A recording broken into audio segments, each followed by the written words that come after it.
दोस्तों ईएमआरएस में आपको गवर्नमेंट अगर नौकरी करनी है, सरकारी टीचर की अगर आप नौकरी करनी है तो आपके लिए बहुत अच्छा मौका है। ईएमआरएस टीजीटी में अलग-अलग सब्जेक्ट के लिए 5,660 पद आ चुके हैं और अगर आप हॉस्टल वार्डन मेल या हॉस्टल वार्डन फीमेल का फॉर्म भी भरना चाहते हैं, तो उसके लिए भी आपके पास दरवाज़ा खुला हुआ है। क्या करना है, कैसे करना है, फॉर्म कब भरना है, एग्ज़ाम कब होगा, कैसे होगा, क्या फ़ीस रहेगी, क्या सिलेबस है, सारा चीज़ें डिटेल में जो है जानेंगे। देखिए, इससे पहले जो ईएमआरएस ने पीजीटी का फॉर्म निकाला था और अब ईएमआरएस ने जो है वो टीजीटी का फॉर्म निकाला हुआ है। तो अगर हम बात करें इसमें तो टीजीटी का और हॉस्टल वार्डन में मेल और फीमेल दोनों का फॉर्म निकला हुआ है। तो अगर हम बात करें यहाँ पर कि कितनी-कितनी सीटें कहाँ-कहाँ निकली हुई हैं, तो टीजीटी की अगर हम बात करें यहाँ पर, तो आपका टीजीटी में 5,660 पद निकाले हैं और हॉस्टल वार्डन मेल और फीमेल में यहाँ पर देखिए तो टोटल जो पद हैं वो 6,329 पद निकले हुए हैं। उसके बाद अगर हम टीजीटी की बात करें तो टीजीटी में कौन-कौन से सब्जेक्ट में अप्लाई कर सकते हैं, Hindi, English, math, social science और सोशल स्टडी में अप्लाई कर सकते हैं। ये इतनी कहानी हो गई है। उसके बाद ये ग्रुप बी की नौकरी है और यहाँ पर कैटेगरी वाइज़ सीट भी लिखी गई है। अगर आप जनरल हैं, ईडब्ल्यूएस हैं, ओबीसी हैं, एससी, एसटी हैं या अगर आप फिजिकली हैंडीकैप कैंडिडेट हैं तो आपके लिए कितनी सीटें यहाँ पर जो है वो रिज़र्व करके रखी गई हैं। अगर हम फॉर्म की बात करें तो फॉर्म भरने की जो लास्ट डेट उन्होंने तय की है वो 18 अगस्त की रात को 11:50 पर, यानी 18 August is the last date. 18 अगस्त लास्ट डेट है। अगर आप टीजीटी का फॉर्म भरने जा रहे हैं तो 1500 रुपये आपको यहाँ पर फ़ी देना पड़ेगा। अगर आप हॉस्टल वार्डन का फॉर्म भरने जा रहे हैं तो आपको यहाँ पर 1000 रुपये देना पड़ेगा। एग्ज़ाम डेट की बात करें तो अभी इन्होंने एग्ज़ाम डेट के बारे में नहीं बताया कि आपका एग्ज़ाम कब होगा, लेकिन इन्होंने ये बता दिया है कि आपका एग्ज़ाम ओएमआर बेस पे यानी कि computer CBT computer based test होगा, ऑनलाइन आपका एग्ज़ाम होगा। आपका जो है वो सॉरी ओएमआर बेस का मतलब होता है यार पेन पेपर मोड वाला एग्ज़ाम होगा आपका। ऑनलाइन पेपर आपका नहीं होगा, आपका फिजिकल जाकर आपको वहाँ पर पेन और पेपर मोड में जो ऑनलाइन पेपर होता है जिसमें आपको पेपर मिलता है, गोला भरना होता है, वो वाला आपका यहाँ पर पेपर होगा। लेकिन इन्होंने अभी एग्ज़ाम की डेट नहीं बताई है। ये इन्होंने बता दिया है कि आपका ड्यूरेशन ऑफ एग्ज़ाम अगर आप टीजीटी का एग्ज़ाम देंगे तो आपका 3 घंटे का होगा। अगर वहीं हॉस्टल वार्डन का अगर आप एग्ज़ाम देंगे जो कि नॉन टीचिंग स्टाफ में आता है, तो वो पेपर आपका 2.5 घंटे में होगा ऑफलाइन मोड में यानी कि पेन पेपर के मोड में होगा। उसके बाद जो यहाँ पर और एक इम्पॉर्टेंट चीज़ निकल कर आती है, वो यहाँ पर ये निकल कर आती है कि इसका सिलेबस का लिंक इन्होंने वीडियो के इस पीडीएफ के लास्ट में दिया हुआ है। उस पर आप क्लिक करके जाएँगे तो वहाँ पर आपको डिटेल्ड सिलेबस जो है वो देखने को वहाँ पर मिल जाएगा, ठीक है? ये सारी चीज़ें हैं और उसके बाद यहाँ पर अगर आप पैसे की बात करें तो ये देखिए अगर आप टीजीटी में अगर आपकी जॉइनिंग होती है, नौकरी लगती है तो लगभग आपको 60 से 65 हज़ार रुपया इन हैंड आपको हर महीने आराम से जो है वो मिल जाएगा। उस तरीके से अगर आपका म्यूज़िक, आर्ट और पीईटी में लगती है तो भी आपका उतना लगभग बनेगा और उसके तरीके से आपका हॉस्टल वार्डन में अगर आपकी नौकरी लगती है तब भी आपका 55 से 60 हज़ार रुपये आपको पर महीना जो है वो आराम से मिलने लगेगा। पेन पेपर मोड में एग्ज़ाम होगा आपका। 120 सवाल जो रहेगा आपका वो आपका सब्जेक्ट से रहेगा और एप्टीट्यूड का मिला कर रहेगा और 30 सवाल जो रहेगा वो लैंग्वेज का रहेगा। 30 सवाल का जो रहेगा लैंग्वेज का वो 30 नंबर का रहेगा और उस 30 नंबर में आपको 12 नंबर यानी कि 40% पाना है। अब कैसे पाना है देखिए, पहले हम एग्ज़ाम ऑब्जेक्टिव टाइप की बात कर लें जो 120 नंबर का होगा। उसमें क्या होगा कि 10 नंबर का आपका जनरल अवेयरनेस आएगा, 10 नंबर का रीजनिंग आएगा, 10 नंबर का नॉलेज ऑफ आईसीटी आएगा और 10 नंबर का आपका एप्टीट्यूड आएगा।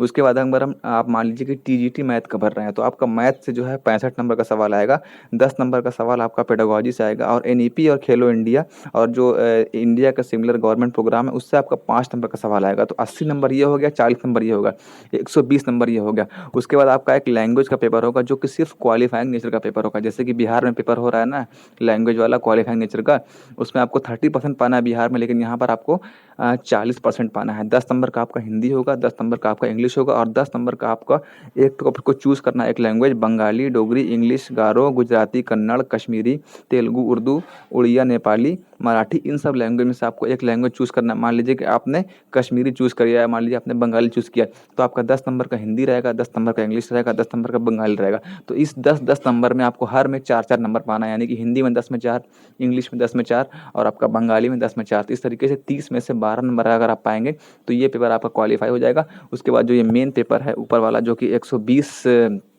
क्वेश्चन आएगा आपका 120 नंबर का, वो यहाँ पर दिया गया है, ठीक है? तो इस तरीके से आपका ये पेपर का जो है पैटर्न हो गया कि पेपर किस प्रकार आया, कहाँ से क्वेश्चन आएगा, ये सारी चीज़ें यहाँ से बन गई है। अब ये जो है वो हॉस्टल वार्डन वाला है, हॉस्टल वार्डन का भी आप यहाँ पर देख सकते हैं। अगर आप भरना चाहें दोनों पोस्ट के लिए, टीजीटी के लिए भरना चाहें तो टीजीटी के लिए भर सकते हैं और साथ में अगर आप वार्डन के लिए भरना चाहते हैं फॉर्म को, तो आप वार्डन के लिए भी आप फॉर्म आराम से भर सकते हैं। यहाँ पर ऊपर यहाँ पर दिया गया है कि अगर आप एक से अधिक पोस्ट पर अप्लाई करना चाहते हैं तो आप बिल्कुल आराम से कर सकते हैं। यहाँ पर देखिए जो मैंने बोला था सिलेबस की बात, यहाँ पर इन्होंने कहा है कि डिटेल्ड सिलेबस आपको इस वेबसाइट वेबसाइट पर लिंक पे मिल जाएगा।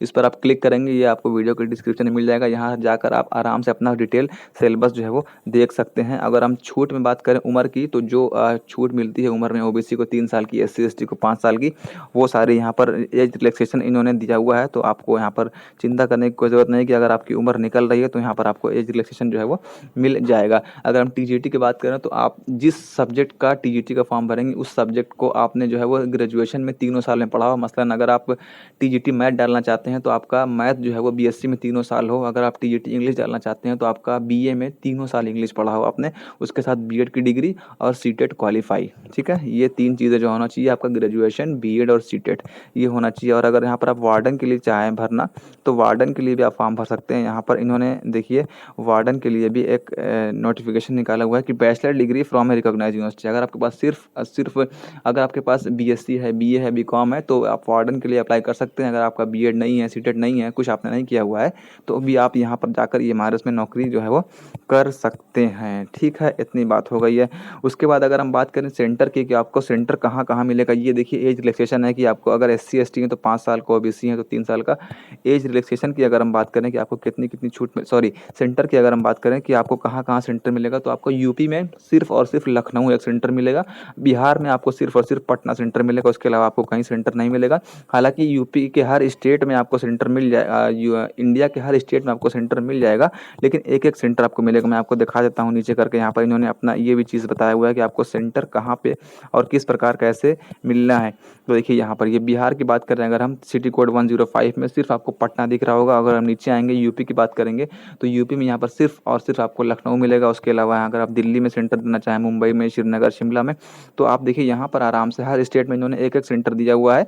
तो आप देखिए स्टेट देखिए यहाँ पर, और फिर उसके बाद 29 यहाँ पर नंबर तक पंजाब में चंडीगढ़ है, उसके बाद नागालैंड में, मिजोरम में है। हर स्टेट में आपका एक एक सिटी सेंटर को इन्होंने सिटी को यहाँ पे सेंटर बनाया हुआ है। तो इतनी जानकारी जो थी वो आपके लिए इंपॉर्टेंट थी। आप 18 तारीख तक फॉर्म अप्लाई कर सकते हैं। अप्लाई करने का लिंक आपको वीडियो के डिस्क्रिप्शन में मिल जाएगा। आपको डिटेल सिलेबस का लिंक भी आपको वीडियो के डिस्क्रिप्शन में मिल जाएगा। अगर इससे रिलेटेड अगर आपकी कोई क्वायरी है कि कौन इसको भर सकता है, कौन नहीं भर सकता है, देखिए ये जो फॉर्म है इसमें आपका आधा अधूरा कुछ नहीं मांगना है कि आपका भी रिजल्ट बीएड का नहीं आया है या आपका सीटेट क्वालिफाई नहीं है। 18 अगस्त जो लास्ट डेट है, तो 18 अगस्त को आपका बीएड कंप्लीट होना चाहिए, रिजल्ट आपके हाथ में होना चाहिए, सीटेट आपका क्वालिफाई होना चाहिए, उसका सर्टिफिकेट आपके हाथ में होना चाहिए। उसके बिना आप नौकरी का ये फॉर्म नहीं भर पाएंगे, क्योंकि ये कोई आपका ये ऐसा वैसा फॉर्म नहीं है, ये आपको डायरेक्ट नौकरी दिलाने का फॉर्म है।